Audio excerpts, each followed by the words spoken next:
All right, well, we're going to finish this morning with our service, because I know you need some education now. Don't you feel ready? Well, let's do just a little bit this morning on the principles of Reiki, which is what we started last week. Last week we started with, just for today, I will not worry. And just for today, I will not be angry. And did you not go out in the world and do that? I tried. Did you try? I tried. Did you notice that sometimes you could stop yourself? Remember, worry takes us out of the moment. So not worrying lets you be present. Not being angry keeps the blocks from coming up. It's very challenging to stay fully present in the moment and awake to the opportunities around you.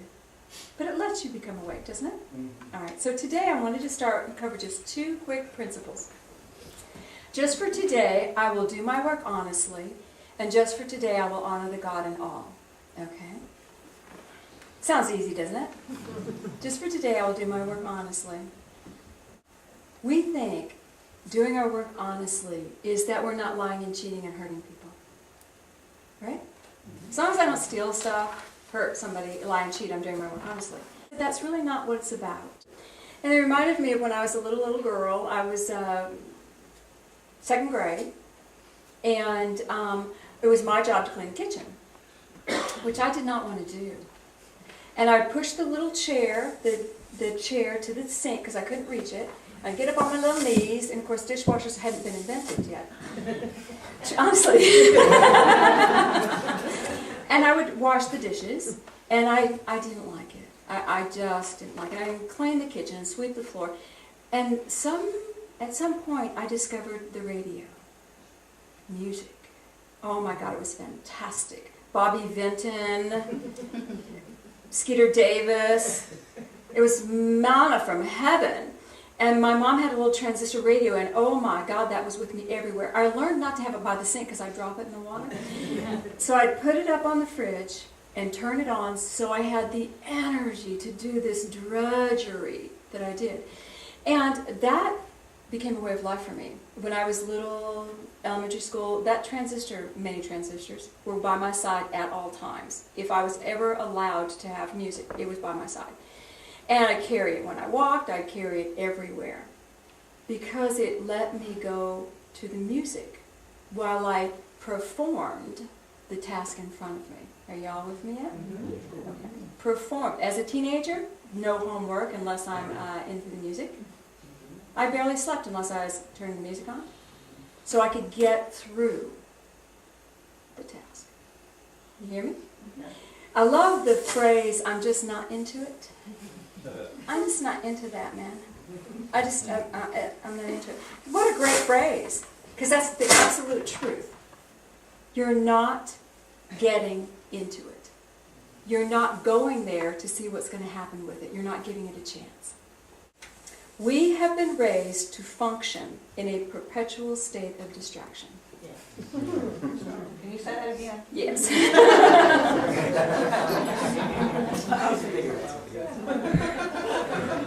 We have been raised to function in a perpetual state of distraction. Our thoughts are elsewhere. How can you get into work when you're thinking about something else? Do your work honestly.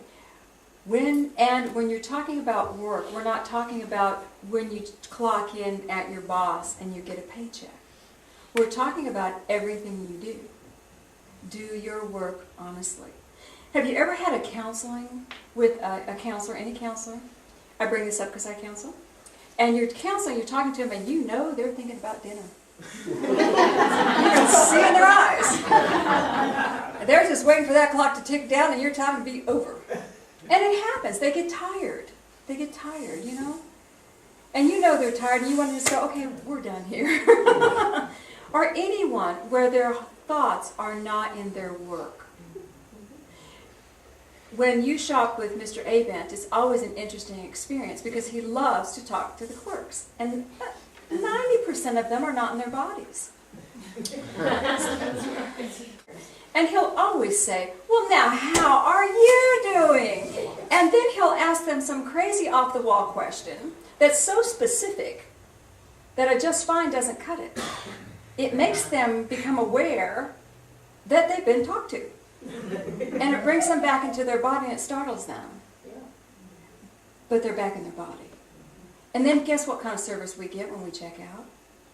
Excellent. We're getting paid attention to, we've got a love exchange going on, because they're back in their body.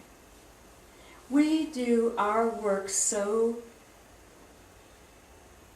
programmed that we look for the distraction before we sit down to do the job. We look to turn the radio on. We look for the distraction before we sit down to do the job. Do I have all my entertainment features around me? In case I need them, you know?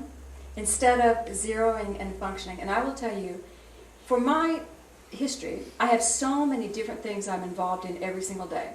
The play, the this, the seminary, the that, the this, the this. If I looked at everything I had going in the next month that I'm responsible for, I'd probably go into complete overload. Overwhelm and overload. And I have this deal with God. Take care of it till it's mine to do. So all these projects are in God's hands now. And when it's time for me to do it, it's in front of me and I'm 100% with it. When we're doing the play, I'm not thinking about seminary. When I'm doing seminary, I'm not thinking about the play. When I'm counseling, I'm not thinking about dinner. You know? That's how we have to work. Function and do your work honestly by giving your investment into whatever it is that you're doing in that moment. And just think of your distractions. How much better will they be if you treat them the same way? When you turn your music on, and now it's just music time, guys. Music's on, you're going to be dancing. You're going to be singing. You're going to be so into your music, there's nothing else you're doing. How fun would that be? Or your entertainment time, or whatever. Now you're totally into that. This is living 100%. Giving all you've got 100% instead of making it through by distracting yourself. Take a breath. All right. Now that's an easy step, isn't it? Okay, the second step. Honor the God in all living things. Honor the God in all living things. Honor the divinity in all living things. I know every one of you has seen a woman, we're good at this, who catches the little wasp in the house, catches it in a cup, takes it outside and let it go. Go be free, wasp. And then turns and berates her husband. Tears him to the quick. But I honor the little waspy. You know what I'm talking about. Honor the God in all living things does not mean honor the things that are outside of your world. It means to honor the divinity within every person. Honor the God in all living things. And the reason that we don't is we do not honor their choice. And we can say, oh, I do. I can give you the list. Honor the God in everybody. It means you've got to honor their choices, their right to choose. You can't stop them. You've got to not get in their way. And you've got to stay focused on your path. And intellectually, every one of you will say, I certainly honor everybody in that way. Yes, you will. But you don't. We just don't.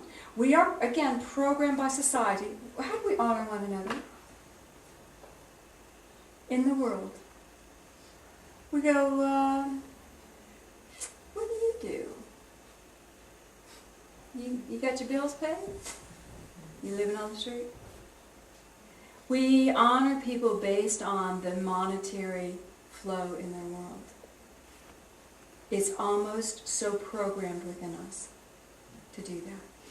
I was going to share with you when Jesus came home, he had been out studying and living with these rich, famous teachers, the Buddhists, every religion. He's been in India, Assyria, Greece, China. He's studied with the masters. He comes home to see his mom. And his mom says, everybody come and celebrate, my son's home. And this is what his brothers say. They wouldn't go to the feast, and they laughed their brother's claims to scorn.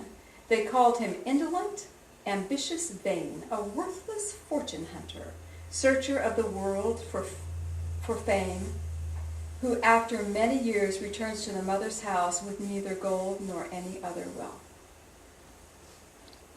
What good are you, Jesus? Because you do not have enough money to pay your bills. Because you went and did all this stuff and you brought nothing back to the family of value. When we look at only the outer manifestation, we are seeing a picture in time of that soul's journey, not that soul's journey. There will be times when we'll have abundance to spare, even in this lifetime. There'll be times when we'll be rubbing 2 nickels together. But we're doing the nickel rub because we need to learn something from it. There's a lesson there. You see? What if someone... I'm in between jobs right now. Okay.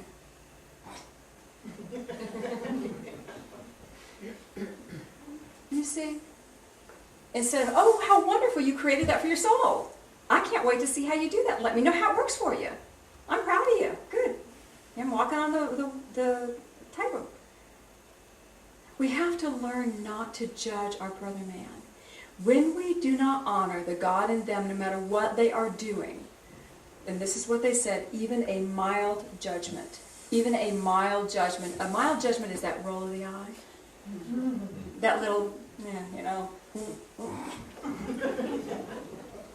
What you have done when you judge your brother man is you've grabbed them and you've pulled them onto your path to create a challenge for you.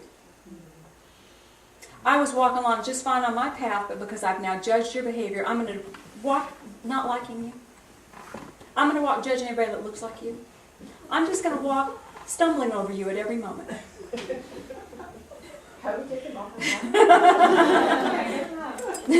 But do you see, you actually pull them onto your path because you had to have an opinion. Honoring the God in all living things. Honor that their Christ is guiding them. They are on a soul journey. If they need to get hit by the train, there's nothing you can do about it. You can stand in front of that train. You can stop that train. You can stop the occurrence by interfering. They will find another train. They're going to find another train. Stay on your path. Honoring the God in all people begins with honoring the God in you. And walking. Not judging. Nor elevating. Nor, oh, this is God's high teacher and I've got to drop everything I know and go over here. Do you see? That person, no matter what they're teaching, is your brother or sister. Go to them for the gift, but don't get off your path. You see? We gift each other all the time. Divinity to divinity. Divinity to divinity. No matter what that other person is doing, we're still gifting one another. Honor the God in all living things. And if we can't start with our own species, we really aren't doing that much when we let the little wasp out of the house.